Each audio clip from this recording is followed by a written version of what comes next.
भगवान शिव के त्रिशूल पर टिकी विश्व की 3 लोक से न्यारी काशी में मां आदिशक्ति अदृश्य रूप में दुर्गा कुंड मंदिर में विराजमान है। माता का यह सिद्ध मंदिर प्राचीनतम 3 मंदिरों में से एक माना जाता है और वो 3 मंदिर हैं काशी विश्वनाथ, माता अन्नपूर्णा और दुर्गा माता का मंदिर, जहाँ पे हम अब पहुँच रहे हैं। इस मंदिर में देवी का तेज इतना भीषण है कि माँ के सामने खड़े होकर दर्शन करने मात्र से ही कई जन्मों के पाप जलकर भस्म हो जाते हैं। मान्यता है कि शुंभ निशुंभ का वध करने के बाद माँ दुर्गा ने थक कर इसी मंदिर में विश्राम किया था। पौराणिक मान्यता के मुताबिक जिन दिव्य स्थलों पर देवी माँ साक्षात प्रकट हुई, वहाँ निर्मित मंदिरों में उनकी प्रतिमा स्थापित नहीं की गई है। ऐसे मंदिरों में चिन्ह पूजा का ही विधान है। यहाँ माता के मुखौटे और चरण पादुका की पूजा की जाती है। और काशी का दुर्गा मंदिर बीसा यंत्र पर आधारित है। बीसा यंत्र का मतलब होता है कि 20 कोण की यांत्रिक संरचना, जिसके ऊपर मंदिर की आधारशिला रखी जाती है। और दोस्तों, अब हम पहुंच गए हैं दुर्गा माता मंदिर के सामने। ये देखिए, लाल पत्थर से बना हुआ मंदिर हमें दिखाई दे रहा है। चलिए चलते हैं अंदर और आपको कराते हैं बहुत सुंदर सुंदर मूर्तियों के दर्शन, बहुत सारी चीज़ों के दर्शन और बहुत सारी कहानी भी अभी बतानी बाकी है दोस्तों। तो चलिए पहले चलते हैं अंदर। दोस्तों, इस मंदिर का उल्लेख काशी खंड में भी मिलता है। ये मंदिर वाराणसी कैंट से लगभग 5 किलोमीटर की दूरी पर है और इस मंदिर में माता दुर्गा यंत्र के रूप में विराजमान है। और देखिए, अंदर एंटर करते ही हमें लेफ्ट साइड में दिखाई दिए हैं बहुत प्यारे से कृष्ण जी। देखिए कितना सुंदर मंदिर और कितनी सुंदर लाइटिंग है यहाँ पे।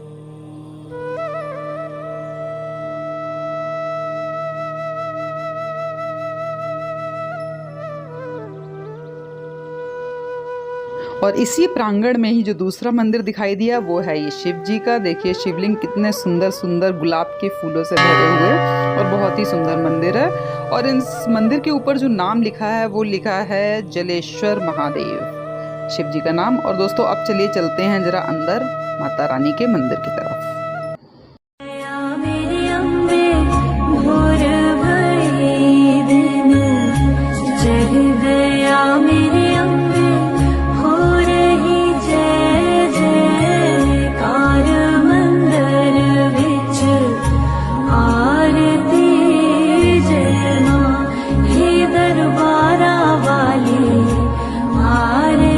मंदिर की सुंदरता देखिए दोस्तों, पूरा मंदिर लाल कलर के पत्थरों का और गोल्डन कलर के खंबे और कितनी सुंदर माता रानी। देखिए बहुत ही सुंदर मंदिर है।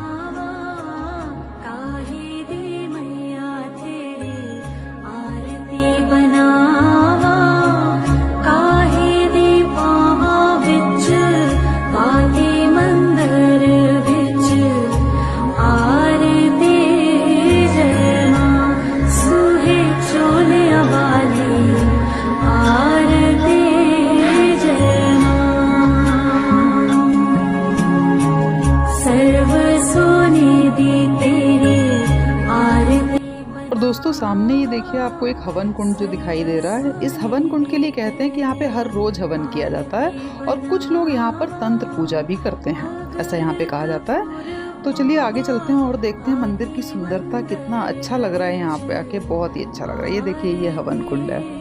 और दोस्तों, अब चलिए बाहर आपको दर्शन कराते हैं दुर्गा कुंड के, जिसे कहते हैं कि वो रक्त से बना हुआ। और इस मंदिर स्थल पर माता भगवती के प्रकट होने का जो संबंध है वो अयोध्या के राजकुमार सुदर्शन की कथा से जुड़ा हुआ है। दोस्तों, राजकुमार सुदर्शन की शिक्षा दीक्षा प्रयागराज में भारद्वाज ऋषि के आश्रम में हो रही थी। शिक्षा पूरी होने के बाद राजकुमार सुदर्शन का विवाह काशी नरेश राजा सुबाहु की पुत्री से हुआ। इस विवाह के पीछे एक बड़ी रोचक कथा है कि काशी नरेश राजा सुबाहु ने अपनी पुत्री के विवाह योग्य होने पर उसके स्वयंवर की घोषणा करवाई। स्वयंवर दिवस की पूर्व संध्या पर राजकुमारी को स्वप्न में राजकुमार सुदर्शन के संग उनका विवाह होता दिखाई दिया। राजकुमारी ने अपने पिता काशी नरेश सुबाहु को अपने स्वप्न की बात बताई। काशी नरेश ने इस बारे में जब स्वयंवर में आए राजा महाराजाओं को बताया तो सभी ने इसे अपना अपमान समझा और राजा सुदर्शन के खिलाफ हो गए और सभी ने उसे सामूहिक रूप से युद्ध की चुनौती दे डाली। राजकुमार सुदर्शन ने उनकी चुनौती को स्वीकार किया और माँ भगवती से युद्ध में विजय होने का आशीर्वाद मांगा।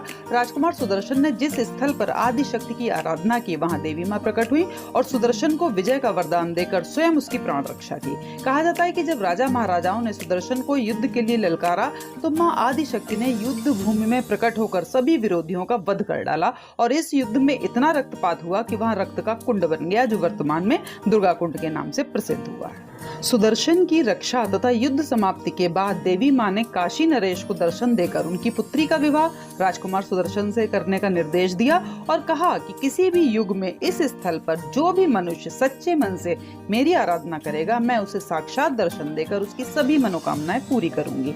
कहा जाता है कि उस सपने के बाद राजा सुबाहु ने वहां मां भगवती का मंदिर बनवाया, जो कई बार के जीर्णोद्धार के बाद आज वर्तमान स्वरूप में श्रद्धालुओं की आस्था का प्रमुख केंद्र बना हुआ है।